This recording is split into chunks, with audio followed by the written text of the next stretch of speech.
O universo Marvel no cinema vem cada vez mais perdendo a atenção do público. Qual foi o último filme bom da Marvel que você viu no cinema? Só que é inegável que ela criou toda uma nova tendência de universos compartilhados. Mas sabia que ela não foi a primeira a fazer isso? Lá nos anos 30, uma empresa já estava começando a construir um universo compartilhado. E é sobre isso que eu vou falar. Eu sou o Neil e seja bem-vindo ao meu canal, onde eu trago comentários sobre a cultura pop no geral. E hoje eu vou falar do primeiro universo cinematográfico do cinema. Para isso vamos retornar aos anos 30, quando a Universal popularizou diversos monstros com a construção de uma enorme franquia de horror voltada a essas criaturas. O filme que marca o início dessa era de ouro dos monstros é Drácula, de 1931. Nessa adaptação do livro de Bram Stoker, somos apresentados ao advogado Renfield, que faz uma visita ao castelo do Drácula, onde ele fica hospedado. O filme foca no Renfield durante sua primeira metade, que auxilia o Drácula, interpretado pelo ator Bela Lugosi, na sua viagem para a Inglaterra. Na segunda metade do filme, que inicia a partir do momento em que a tripulação do navio que traz o Drácula é encontrada morta, nós temos o personagem do Renfield sendo acusado desse crime e taxado como louco. E a trama então vai se desenrolar com o relacionamento do Drácula e a Mina, uma jovem conhecida do psiquiatra que trata o Renfield. No mesmo ano, a gente teve Frankenstein, que teve um vídeo no canal, e esse filme é protagonizado por Henry Frankenstein, e não Victor Frankenstein, como nos livros. Esse personagem é auxiliado por um ajudante nos seus planos de criar vida artificial. Porém, esse desastrado ajudante acaba conseguindo o cérebro de um criminoso ao invés de um cérebro saudável para a criatura. Assim surge a trágica criatura de movimentos lentos, que acaba se envolvendo em várias confusões no decorrer do filme e culmina no assassinato de uma jovem criança, que ele acaba matando afogada. É um filme trágico e considerado perturbador para a época, mas que garantiu uma série de sequências. Frankenstein acabou retornando em A Noiva de Frankenstein, O Filho de Frankenstein e O Fantasma de Frankenstein. Mas só que os eventos desses filmes acabam não sendo importantes para esse universo, pois o fato, por exemplo, do Frankenstein falar no fim de A Noiva de Frankenstein e uma troca de cérebros que ocorre em O Fantasma de Frankenstein não são considerados quando ocorre o crossover entre personagens. E a mesma lógica acaba sendo aplicada para as sequências do filme do Drácula, como A Filha do Drácula e O Filho do Drácula.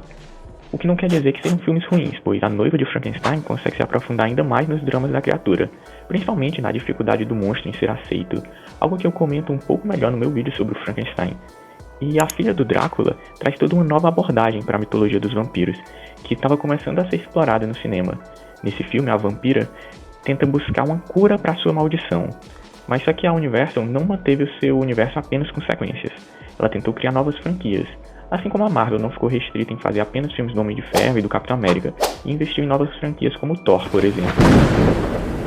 Então, o Thor da Universal seria o Homem Invisível, pois a Universal tentou adaptar o livro O Homem Invisível, apresentando um cientista que descobriu a fórmula para a invisibilidade. É um filme que termina com um final bem trágico, mas acabou ganhando diversas sequências. Só que, em contraponto ao filme ser trágico, as sequências acabam seguindo por uma linha mais bem-humorada, de comédia, que tem pouca relação com o filme original. Além da temática, é claro, de ter pessoas em busca da invisibilidade. Só que nenhuma delas tinha um personagem tão carismático quanto o monstro do Homem Invisível, que é o próprio cientista, que acaba sendo um personagem insano desde antes de tomar a fórmula da invisibilidade. A Universal também produziu um filme chamado A Múmia, um filme focado no sacerdote Imhotep, que havia sido punido por desrespeitar os mortos na tentativa de reviver sua amada. A Múmia então retorna nos dias de hoje, ou melhor, nos dias da década de 30, quando ele acorda em busca da mulher amada, ou a reencarnação dela. Vale destacar que esse é um filme de monstro clássico da Universal que não tem inspiração direta em um livro, o que torna o Imhotep uma criatura original dessa franquia. Mas as sequências do filme A Múmia criaram uma nova múmia com outro nome e outra história que não tem relação com essa primeira versão, sendo que isso acaba sendo irrelevante para esse universo.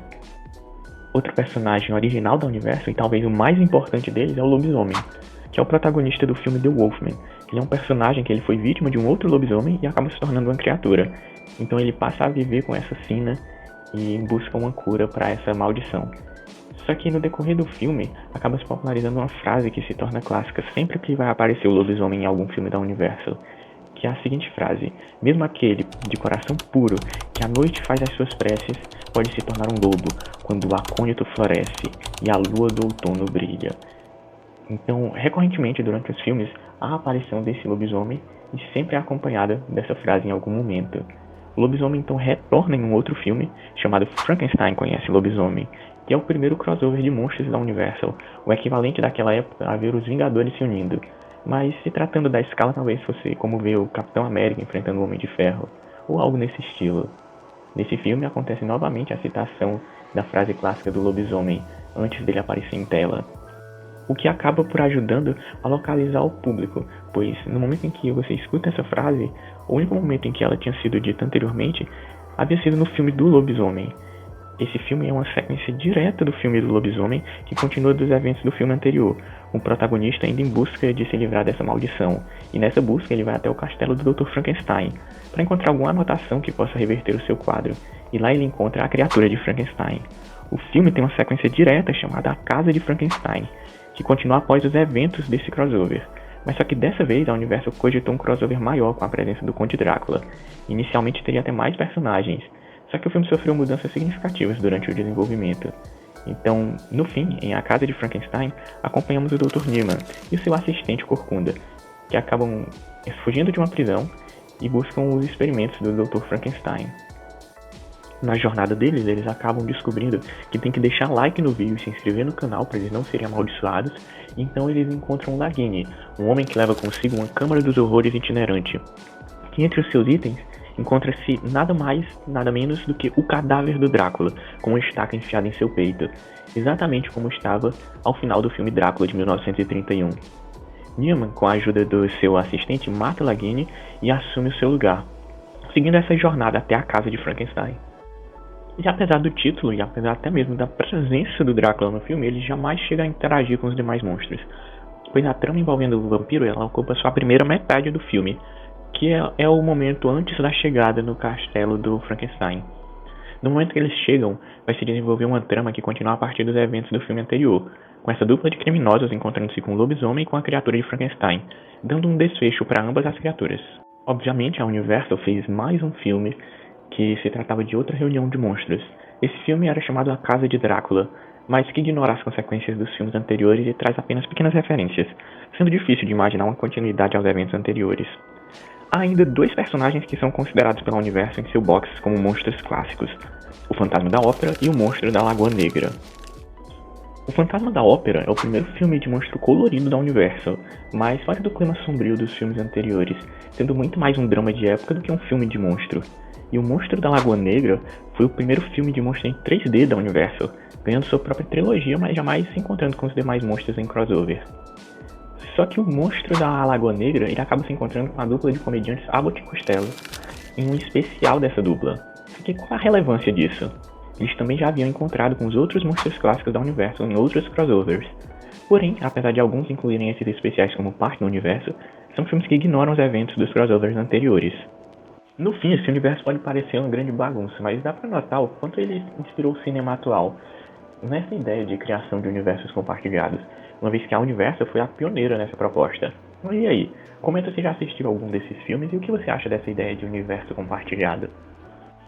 E não se esquece, se você assistiu o vídeo até aqui, é sinal que eu prendi sua atenção, então se inscreva no canal e deixe um like aí.